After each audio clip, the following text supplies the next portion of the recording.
Dans notre précédente chronique, nous avons découvert le GHKCU, un petit peptide capable de se lier au cuivre et qui intrigue les chercheurs depuis plusieurs décennies.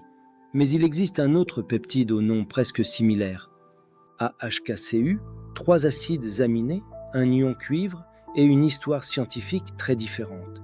GHKCU et AHKCU sont tous les deux des tripeptides capables de complexer le cuivre. Leur différence semble minuscule.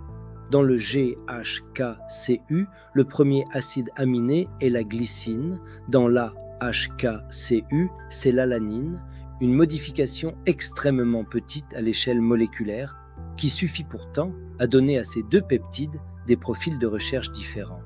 L'AHKCU a surtout attiré l'attention des chercheurs dans un domaine très précis, la biologie du follicule pileux.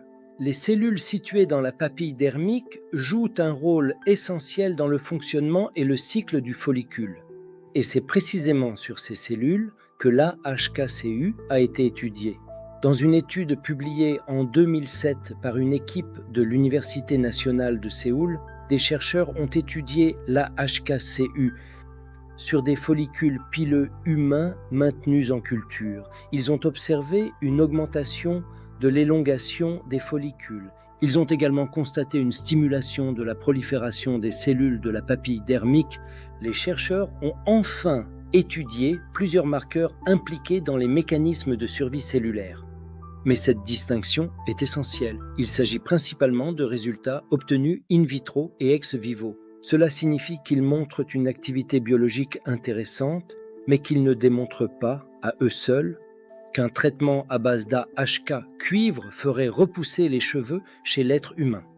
À ce jour, les données cliniques restent limitées, beaucoup plus limitées que celles disponibles pour certains peptides mieux étudiés.